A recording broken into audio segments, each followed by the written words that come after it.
लेकर के जाता है उसे मारा जाता है, पीटा जाता है, उसे लूटा जाता है। ऐसे ही घटना घटती है। ऐसे ही घटना एक दुर्गापुर में घटी थी, आपको याद होगा। पारिजात गांगुली के समय रोकते हैं और रोकते हुए शांति नहीं मिलेगा ना, ऐसा नहीं, मन को शांति नहीं। रेहान थोड़ा इधर, रेहान हर कोई चाहता है कि आपके नजदीक देखना। तो गौ रक्षा करनी चाहिए। मेरी आवाज अगर भारतीय जनता के लोगों के कानों तक पहुंच, हाथ उठा करके संबोधना कर रहे हैं। लेकर के जाता है उसे मारा जाता है, पीटा जाता है, उसे लूटा जाता है। ऐसे ही घटना घटती है। ऐसे ही घटना एक दुर्गापुर में घटी थी, आपको याद होगा।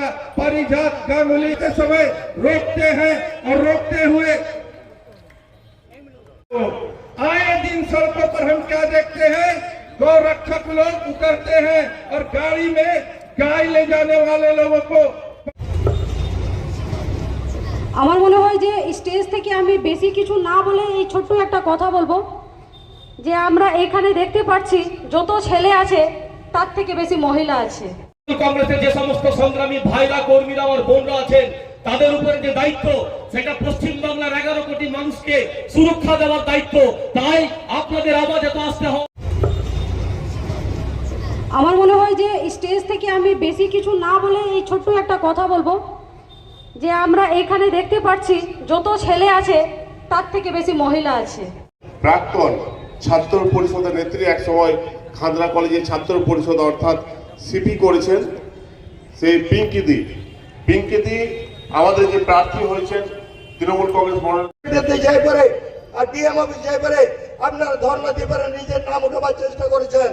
আজকে আপনারা এইখানে বসবাস করছেন 50 বছর, 60 বছর, 70 বছর, যাদের 40 বছর, 50 বছর। প্রতিবাদ করে এই নরেন্দ্র মোদী, এই অমিত শাহ আমাকে ওই যেমন করেছেন অতীত পরকে আমাকে সেম করবেন, এরা জানে। देश में थे तो ये आरएसएस अंग्रेजों की गुलामी करता था, जी हजूरी करता था। Yes sir, yes sir, yes sir, yes sir. अंग्रेज करते थे डिवाइड एंड रूल, तोड़ो और राज करो।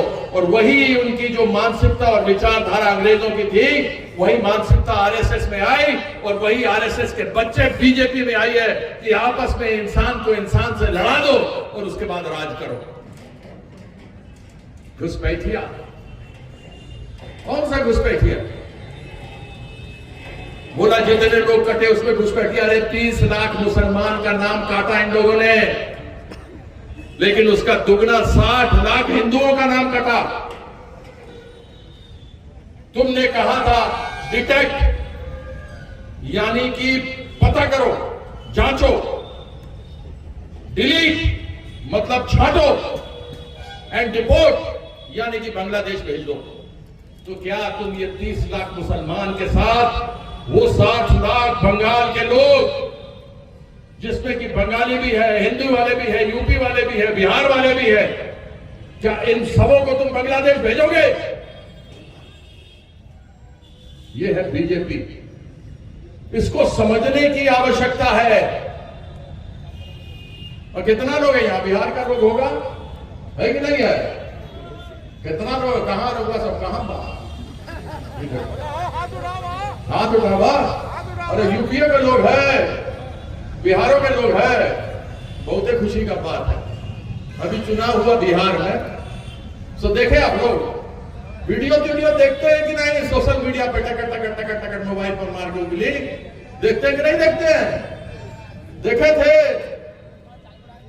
मोदी गया, बोला भाइयों बहनों, जहां तुम्हारा कच्चा मकान वहीं पर पक्का मकान, जहां तुम्हारा रेडी ठेला गाड़ी वहीं पे पक्की दुकान। सो पक्का मकान, पक्की दुकान।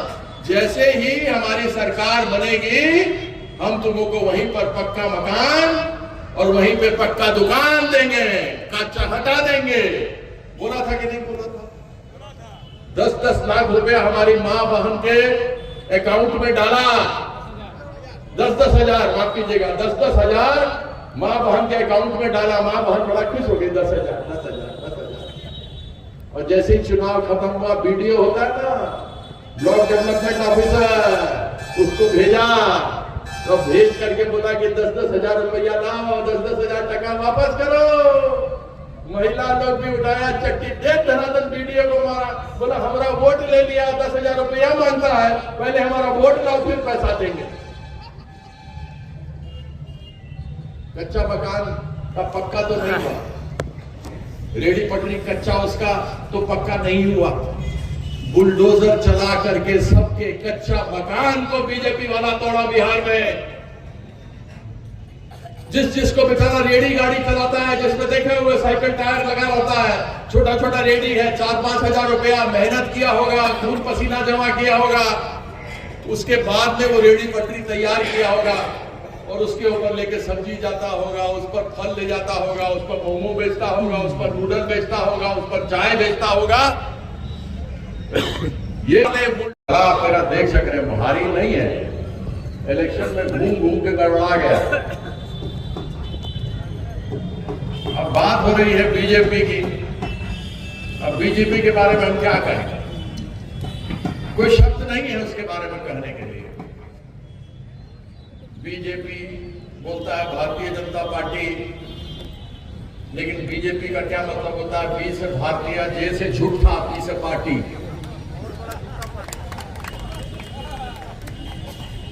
बीजेपी से मतलब होता है बी से भारतीय, जे से जुमला, पी से पार्टी। तो जुमला भी है, झूठा भी है और झांसा भी देता है, इसलिए भारतीय झांसा पार्टी। क्या बोलोगे?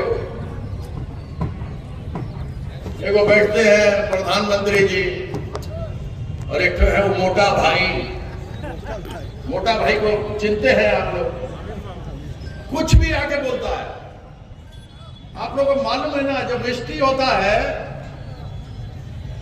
तो आप लोग देखा, अभी बैंक दिखाई देता है आपको? बैंक अभी बैंक दिखाई देता है? मेढक नहीं दिखाई देता है। जैसे ही मिस्टी होगा बैंक आ जाएगा बाहर, और बैंक आके बाहर आके ऐसे सीना फुलाता है, छाती करता है टर टर टर। उसके बाद जैसे ही मिस्टी खत्म हो जाता है, बारिश खत्म हो जाएगा, तो बैंक कहां चला जाता है पता नहीं लगता, मेढक कहां गया। वैसे जब चुनाव होता है तो बीजेपी वाला चुनावी बैंक है। जैसे ही चुनाव होगा आ जाएगा, 5 साल में एक बार इन लोगों का होता है, बैंक निकल जाता है और आकर के शुरू करेगा, भाइयों बहनों इसके अलावा तो कुछ होगा नहीं। भाइयों बहनों 2 करोड़ नौकरी हर साल दूंगा, नहीं मिला। भाइयों बहनों काला धन लाऊंगा, नहीं मिला। भाइयों बहनों 15 लाख रुपया टका हर सबके अकाउंट में जाएगा, नहीं हुआ। किसान का आमदनी 2022 तक दुगना करूंगा, नहीं हुआ। क्या बचा? स्मार्ट सिटी बनने वाला था आपका रानीगंज दुर्गापुर, 100 को स्मार्ट सिटी बोला था 2022 तक बनाएंगे, सो नहीं बना। भाइयों बहनों भाइयों बहनों मैं कुछ करूंगा नहीं। आप उठा के उसका इतिहास देखिए। गुजरात में मनरेगा का 1700 करोड़, जो 100 दिन का मेहताना का पैसा होता है, 1700 करोड़ रुपया का घोटाला हुआ नरेंद्र मोदी के गुजरात में जल शक्ति में, लेकिन उसको पैसा मिलता है। लेकिन हमारे यहाँ बंगलाबाड़ी के लिए, बंगलाबाड़ी के लिए, हमारे यहाँ मनरेगा के लिए, 100 दिन के मेहनत के लिए, बच्चा लोग की शिक्षा के लिए कुछ नहीं देता है सेंट्रल गवर्नमेंट। लेकिन आके बहनों भाइयों बहनों कहता महिला सुरक्षा करेंगे। अरे पहले बताओ, बृजभूषण शरण सिंह तुम्हारा एमपी था पिछला लोकसभा में, इसी लोकसभा में हमारा जो लड़की लोग, बेटी लोग, मेয়ে लोग कुश्ती में जीता था, वर्ल्ड कप में जाकर के मेडल लाया था, ओलंपिक में मेडल लाया था, वो लोग बोला कि आपका एमपी है बृजभूषण शरण सिंह, वो हम लोग के साथ, शरीर के साथ गलत काम किया है। मोदी कुछ नहीं बोला, चुप। बिल्किस बानो का बलात्कारी 14 लोग गुजरात का, जिसको आजीवन कारावास मिला था, लाइफ इम्प्रिजनमेंट, उसको 14 लोग को छोड़ा तो बीजेपी वाला लोग को माला पहना रहा था, और वो बिल्किस बानो जिसके पेट के अंदर बच्चा मर गया था। ये है बीजेपी, ये आपको सुरक्षा देगा? ये नकली सनातनी जिसको मालूम नहीं भगवा भगवा भगवा करता है। अरे मैं भी सीता मां के जन्म स्थान का हूं, हम भी सीता मां के जन्म स्थान के हैं, मिथिला के रहने वाले हैं, भगवान राम के ससुराल वाले हैं, क्योंकि भगवान राम का विवाह मां सीता के साथ मिथिला में हुआ था। हम उस जगह के हैं। और हमारे हिंदू धर्म में काफी यहां पर हमारे मुसलमान भाई भी हैं, लेकिन कहना चाहता हूं बीजेपी वालों को कि तुम नकली हिंदू हो। जब कभी भी हम लोगों में बात होती है तो पहले देवी मां का नाम आता है, फिर देवता का आता है। बोलिए आता है कि नहीं आता है? पहले आता है लक्ष्मी, फिर क्या आता है? नारायण, राधा, कृष्ण, पार्वती, शंकर। तो होना चाहिए ना जय सिया राम या सीताराम। तो सिया का नाम नहीं लेता है, श्री राम करता है। अरे मां से बढ़कर कोई होता है क्या जीवन में? वो मां जो 9 महीने तक अपने पेट में रखती है।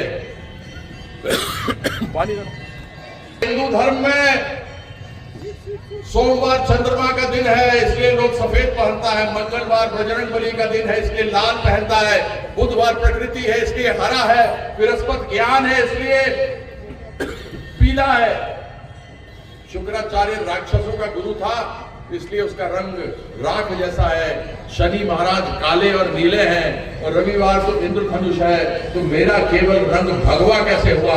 मेरे हिंदू धर्म का रंग अनेकों है, उसको केवल एक रंग में तुम बंद नहीं कर सकते। बोलता है गांव हमारी माता है, और उसके बाद फिर चुपचाप कहता है हमको कुछ नहीं आता है। गाय हमारी माता है, हमको कुछ नहीं आता है। बोलता गांव के गाय का हम रक्षक हैं, गांव का हम सेवक हैं। तुम्हारा गोवा में सरकार है, वहां पर लोग गौ मांस खाता है। तुम्हारा आसाम, त्रिपुरा, मिजोरम, मेघालय, इन सब में तुम्हारी बीजेपी की सरकार है, वहां लोग गौ मांस खाता, वहां तो तुम कुछ नहीं बोलता है। तुम्हारा यूपी जो योगी आदित्यनाथ घूमता रहता है, देखे योगी आदित्यनाथ को? देखे नहीं देखे? इसे इतने से पता नहीं लगता कहां से ढूंढ ढाक कर निकल जाता है। क्या करेगा मालूम नहीं। मोदी का और लड़ाई होता है योगी आदित्यनाथ की, बड़का हिंदू कौन? अरे तुम लोग नकली हो। तुम्हारे राज्य में खाए तो खाए, दूसरी जगह जाकर तुम गौ के रक्षक बनते हो। यूपी सबसे बड़ा गौ मांस का निर्यातक है। अगर सबसे ज्यादा हत्या गाय की होती है तो उत्तर प्रदेश योगी आदित्यनाथ की होती है। और ये हम नहीं कहते, सरकार का आंकड़ा बोलता है कि सबसे ज्यादा गौ मांस पूरे देश विश्व भर में, अगर कोई सबसे बड़ा देश गौ मांस का विक्रेता है तो वो भारत है और उत्तर प्रदेश है। वो ये योगी आदित्यनाथ अपने आप को हिंदू बोलता है, और वही गौ मांस के विक्रेता से ये लोग चंदा लेता है, डोनेशन लेता है पार्टी में। याद रखिएगा, जितना भी बीजेपी का झंडा है, जितना बीजेपी का गाड़ी घूमता है, जितना बीजेपी के लोग हेलीकॉप्टर में घूमता है और हवाई जहाज में घूमता है, वो सब पैसा गौ मांस का जो लोग चंदा डोनेशन दिया है उससे करता है। ये लोग गौ मांस के पैसे से चुनाव लड़ता है। क्या ऐसा हिंदू हो सकता है? हम ऐसे हिंदुओं के ऊपर विश्वास नहीं करते, और आपको भी नहीं करना चाहिए। वो लोग जो हिंदू मुसलमान के बीच में लड़ाई लड़वाते हो,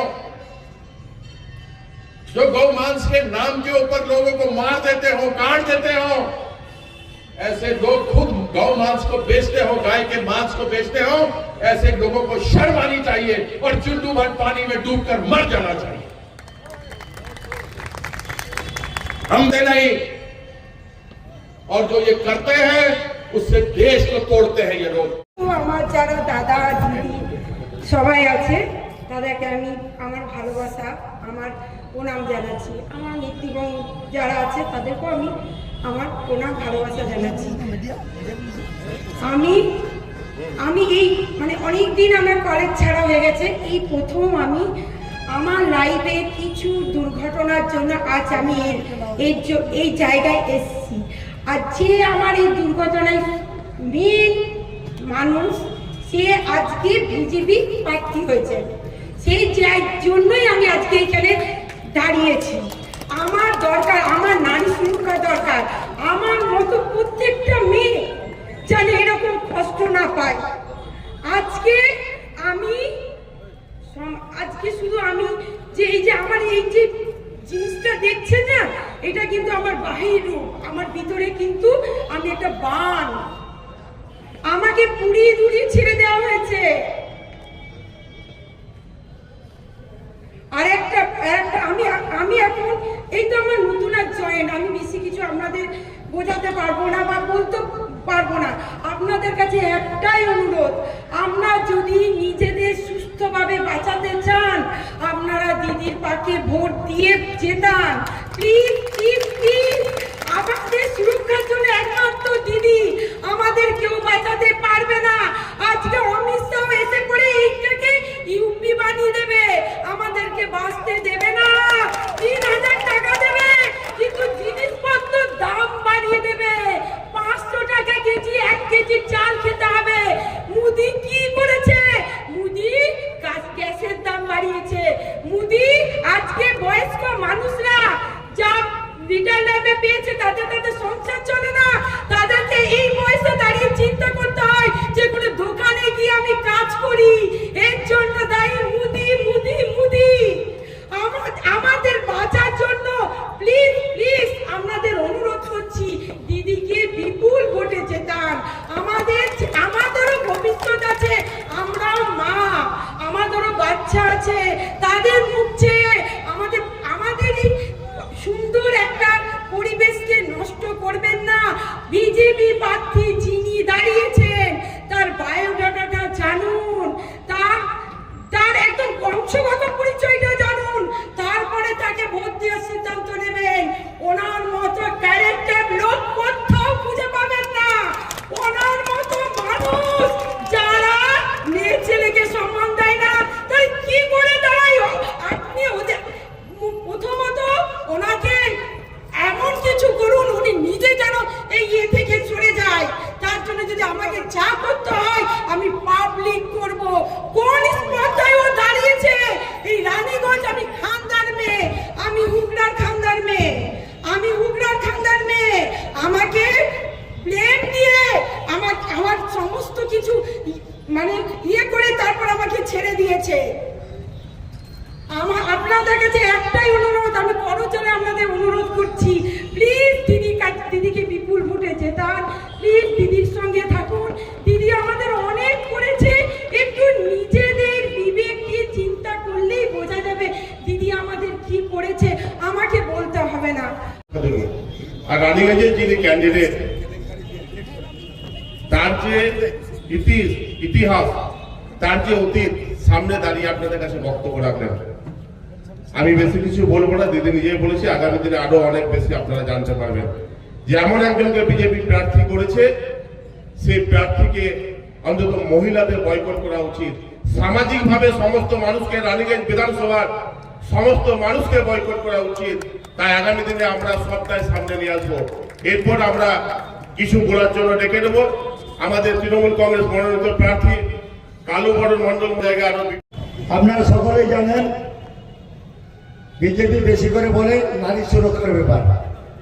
আপনি আমাদের বোনের কাছে শুনলেন সবকিছু, যে নারী সুরক্ষা আছে তো পশ্চিমবাংলাতে আছে, কিন্তু কিছু জল্লাদ, বিজেপির জল্লাদরা, তারা নারীদিকে ভোগ করে, নারীদিকে ভোগ করে তাদেরকে অত্যাচার করে তাদেরকে কিন্তু দিবস করে। আজকে দিদির কথা শুনে আপনাদের কি মনে হলো? এই দিদি হলো আমাদের বিজেপির ক্যান্ডিডেট, রানীগঞ্জ বিধানসভার পার্থ ঘোষের ফার্স্ট ওয়াইফ। তাকে আগুনে জ্বালিয়ে তাকে মারার চেষ্টা হয়েছিল। তারপর তাকে ডিভোর্স করা হয় এবং সে ডিভোর্স নিয়ে পরে তারপর সে নিজের যোগ্যতাতে নিজের ক্যাপাসিটিতে সেকেন্ড ম্যারেজ করে এবং দিদি অনেক শিক্ষিত এবং মার্জিত এবং সার্ভিসও করেন। এই পার্থ ঘোষের মতন জানোয়াররা আজকে বড় বড় বুলি মারছে। এই জানোয়াররা যদি ভোটে দাঁড়ায়, এই জানোয়াররা যদি ভোটে জিতে, এরা পশ্চিমবাংলার উন্নয়ন করবে না, পশ্চিমবাংলার নারী সমাজকে ধ্বংস করবে এই বিজেপির মতন জল্লাদ নেতারা। যেমন দিল্লির বুকে বলুন, যে রাজ্যে যে স্টেটে বিজেপি আছে সেই স্টেটে এই ধরনের এরা কাজ করে। আপনারা কয়েকদিন আগে এসে দেখেছেন যে বিহারের দিল্লির মুখ্যমন্ত্রী আপনার রানীগঞ্জে সভা করে গিয়েছিলেন। উনি বলেছিলেন তৃণমূল কংগ্রেস প্রার্থী গুম করে দেয়, তৃণমূল কংগ্রেস প্রার্থী রাজনীতি ছেড়ে দেবে। তৃণমূল কংগ্রেসের ক্যান্ডিডেটের রাজনৈতিক জীবনী হলো, আমি 1993 সালে প্রথম কংগ্রেসের প্রার্থী পঞ্চায়েত মেম্বার, পঞ্চায়েত থেকে উঠে আসতে পারে 1997 সালের ডিসেম্বর মাসে তৃণমূল কংগ্রেসে প্রধান সহ প্রধান উপপ্রধান সহ সমস্ত মেম্বার আমরা জয়েন করি তৃণমূল কংগ্রেসে। 1998 সাল থেকে তৃণমূল কংগ্রেসের নেতা তৈরি হই। নেতা বলে আমি নিজেকে মনে করি না, আমি কর্মী বলে মনে করি। আজকে আপনাদের কাছে বলতে বাধ্য হচ্ছে যে আমি দল করে নিজের স্বার্থে নয়, মানুষের স্বার্থে, মানুষের যাতে উপকার করতে পারি সেই জন্য আমি দল করি। আমার দল করা আমার মানুষের জন্য ভালোবাসা, মানুষের সঙ্গে মিশে ভালোবাসা থাকা। আমি আজকে যে ক্যান্ডিডেট তার অবদান কিন্তু অনেকের আছে। তার আগের কথা বলি, দুবার পঞ্চায়েত মেম্বার, একবার পঞ্চায়েত সমিতির সভাপতি, দুবার পর্বত জেলা পরিষদের একবার কর্মদক্ষ, এখন প্রেসিডেন্ট অধ্যক্ষ ছিলাম, রিজাইন দিয়ে দিয়েছি। তো এইবারে দিদি আমাকে আশীর্বাদ করে করে বিধানসভায় পাঠিয়েছেন, বিধানসভায় দাঁড় করেছেন। আমি একটা কথাই বলতে চাই যে বিজেপিকে একটা কথাই বলতে চাই, যদি মনে করে যে পশ্চিমবাংলাকে নিজের হাতের মুঠে আনবো, এসআর করে নাম কেটে পরে আমরা পশ্চিমবাংলার দখল নেব, তাহলে ওরা ভুল ধারণা করছে। এসআর মানুষ বিজেপির প্রতি বিতব্যস্ত, আপনারা সকলেই জানেন। এসআর মানুষ বিজেপির প্রতি বিতব্যস্ত। আর আজকে বিজেপি কি করেছে বলুন? যখন 2014 সালে বিজেপি ক্ষমতায় আসেনি, তখন একটা গ্যাসের দাম ছিল 440 টাকা, আজকে সেইটা 1000 টাকা। আপনাদেরকে ব্ল্যাক এখন কিনতে হচ্ছে 1500, 2000-এ। আপনারাই বলুন, এই বিজেপিকে ভোট দেওয়া উচিত না তৃণমূল কংগ্রেসকে ভোট দেওয়া উচিত? আজকে তৃণমূল কংগ্রেস প্রত্যেকটা পরিবারকে, এমন এমন পরিবার আছে যে দিদির অনুদানে লক্ষ্মীর ভান্ডার থেকে শুরু করে, বৃদ্ধ ভাতা থেকে শুরু করে, বার্ধক্য ভাতা থেকে শুরু করে বলে প্রত্যেকটা পরিবারে, ম্যাক্সিমাম পরিবারে 5-6 হাজার করে টাকা প্রত্যেক মাসে পায় দিদি দেয়। তো আজকে দিদিকে ভোট দেওয়া হচ্ছে না এই বিজেপিকে ভোট দেওয়া হচ্ছে? বিজেপি একটা টাইম কি বলেছিল যে আমরা বছরে 2 কোটি বেকারের চাকরি দেব। আজকে দাদা কোথায় 2 কোটি বেকারের চাকরি? 12 বছর হয়ে গেল যে আমরা ব্ল্যাক মানি টাকা, কালো টাকাকে বিদেশ থেকে তুলে এনে পরে আমরা আপনাদের ওই টাকা 15 লক্ষ করে প্রত্যেকের অ্যাকাউন্টে টাকা দিব, এই কথা বলেছিল, আরো বড় করে বলেছিল 2014 সালে। আজ গতি মিডিয়াকে নিয়ে পরে এরা এটা চালাচ্ছে। 15 লক্ষ টাকার 15 টাকাও কারো অ্যাকাউন্টে কিন্তু ঢুকেনি, 15 পয়সাও ঢুকেনি। আপনারা সকলেই জানেন যে বিজেপিরা যদি আপনাদের কাছে যায় ভোট চাইতে, আপনারা এদের কাছে জবাব চাইবেন যে আপনি 12 বছর ক্ষমতায় আছেন, আপনি কি করেছেন মানুষের জন্য, জনগণের জন্য কি করেছেন, এই জবাবটা আপনারা চাইবেন। আর দিদি 15 বছর ক্ষমতায় আছে, দিদি জনগণের জন্য কি করেছে সমস্ত মানুষ জানে, সেটা ওনাদিকে লিফলেট দিয়ে পরে, নাম শুনিয়ে পরে বুঝিয়ে দিবেন দিদি কত স্কিম করেছে এবং দিদি করতে পারে। আজকে যে অবস্থা, আজকে পশ্চিমবাংলাকে ভাতে মারার চেষ্টায় চলছে। আজকে আপনারা জানেন 100 দিনের কাজ বন্ধ, কারণ মোদী সরকার আমাদের রাজ্য থেকে 1.5 লক্ষ থেকে 2 লক্ষ কোটি টাকা প্রত্যেক বছর তুলে নিয়ে যায়। সেই টাকা ডবল ইঞ্জিন সরকারের ওইখানে খরচা হয় এবং লুট হয়।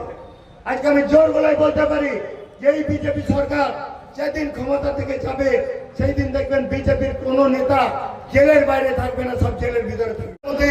এই অমিত শাহ এদের দম্ভ চূর্ণ করবে। মমতা ব্যানার্জি দেবী দুর্গার রূপ ধরে পড়ে এইকে অসুরকে বধ করা হবে। এইটাই আমি বলতে চাই যে মমতা ব্যানার্জি আছে, মমতা ব্যানার্জির তুলনা কেউ মমতা ব্যানার্জি নিজেই করতে পারে, মমতা ব্যানার্জির তুলনা আম ব্যক্তি করতে পারেন না। আর আমি একটা কথাই বলবো যে আপনারা ভোটটা চিন্তা ভাবনা করে দিবেন। কেন দিবেন? যে প্রার্থী আপনারা দেখছেন বিজেপি দল বলে পশ্চিমবাংলায় মহিলা সুরক্ষিত নয়, আজকে প্রমাণ পেলেন আপনারা। মনোনীত প্রার্থী মাননীয় কালুবরণ মণ্ডল কালুদার সমর্থনে আপনাদের কাছে ভোট আহ্বান করতে। আপনারা দীর্ঘক্ষণ বসে আছেন, আর কিছুক্ষণ বসুন। আমাদের প্রধান বক্তা মাননীয় সাংসদ কীর্তি আজাদ মহাশয় আমাদের মধ্যে উপস্থিত হবেন। উনি রাস্তায় আছেন। কীর্তি আজাদ মহাশয় শুধুমাত্র সাংসদ নয়, উনি আমাদের লিজেন্ড, উনি আমাদের রত্ন। প্রথমবার যখন ভারত ওয়ার্ল্ড কাপ ক্রিকেট জয়ী হয়, সেই জয়ী দলের উনি সদস্য ছিলেন। মঞ্চে উপবিষ্ট আছেন বিভিন্ন নেতৃত্ব সহ আমাদের প্রফেসর ওয়েবকুপার প্রেসিডেন্ট ভাই বীরু রাজা আছেন উপস্থিত। আমাদের প্রাইমারি শিক্ষা সেলের জেলা সভাপতি নয়ন, বাপিদার থেকে শুরু করে প্রার্থী থেকে শুরু করে পার্থ, আমাদের চেয়ারম্যান সহ আমাদের জ্যোতি সহ বিভিন্ন নেতৃত্ব, সমস্ত কাউন্সিলর, সবাই সর্বোপরি আপনারা উপস্থিত আছেন। আজকে আমরা এখানে উপস্থিত হয়েছি যে জোড়াফুল চিহ্নের প্রার্থী, তার জন্য 29 তারিখ আপনারা সকাল সকাল বেরোবেন। আপনাদের আশেপাশে সবাইকে বলে সকাল 8 নম্বর বাটন টিপে আমাদের দলের প্রার্থী কালুদাকে জয়যুক্ত করবেন, যাতে দিদি 23 তারিখ, আমি 23 বললাম, আমি 23 বলেছি, 23 তারিখে 1 নম্বর বাটন টিপে জোড়াফুল চিহ্ন দিয়ে আমাদের প্রার্থীকে জয়যুক্ত করবেন, দিদিকে চতুর্থবারের জন্য মুখ্যমন্ত্রী করবেন। আমি যে এই কথা বললাম, मैं ये जो बातों को रक्षा करने के मेरी आवाज अगर भारतीय जनता के लोगों के कानों तक पहुंचे। আর রানীগঞ্জের যিনি ক্যান্ডিডেট, তার যে ইতিহাস, তার যে অতীত সামনে দাঁড়িয়ে আপনাদের কাছে বক্তব্য রাখলেন। আমি বেশি কিছু বলবো না, দিদি নিজেই বলেছি, আগামী দিনে আরো অনেক বেশি আপনারা জানতে পারবেন। যে এমন একজনকে বিজেপি প্রার্থী করেছে, সেই প্রার্থীকে অন্তত মহিলাদের বয়কট করা উচিত। সামাজিক ভাবে সমস্ত মানুষকে, রানীগঞ্জ বিধানসভার সমস্ত মানুষকে বয়কট করা উচিত। তাই আগামী দিনে আমরা সবটাই সামনে নিয়ে আসবো। এরপর আমরা কিছু বলার জন্য ডেকে নেব আমাদের তৃণমূল কংগ্রেস মনোনীত প্রার্থী কালুবরণ মণ্ডল জায়গায় আরো शांति नहीं मिलेगी ना, ऐसा नहीं, मन को शांति नहीं। रेहान थोड़ा इधर, रेहान हर कोई चाहता है कि आपके नजदीक रहना। लेकर के जाता है, उसे मारा जाता है, पीटा जाता है, उसे लूटा जाता है। ऐसे ही घटना घटती है। ऐसे ही घटना एक दुर्गापुर में घटी थी, आपको याद होगा। पारिजात गांगुली के समय रोकते हैं और रोकते हुए প্রতিবাদ করে এই নরেন্দ্র মোদী, এই অমিত শাহ আমাকে ওই যেমন করেছেন অতীত পর্বে আমাকে সেম করবেন। এরা জানে যাই পারে আর ডিএম অফিস যাই পারে, আপনারা ধর্ণা দিয়ে পারে নিজের নাম উঠাবার চেষ্টা করেছেন। আজকে আপনারা এই দিনে বসবাস করছেন 50 বছর, 60 বছর, 70 বছর, যাদের 40 বছর, 50 বছর বসবাস করে, সে শিখ, ইসাই, বিহারি, গুজরাটি যে কেউ থাকুক, সে বাংলার মানুষ। তাকেই আমরা বলবো জয় বাংলা, যাতে একটা ফ্যামিলি থাকে। জয় বাংলা, জয় বাংলা, জয় বাংলা, জয় বাংলা।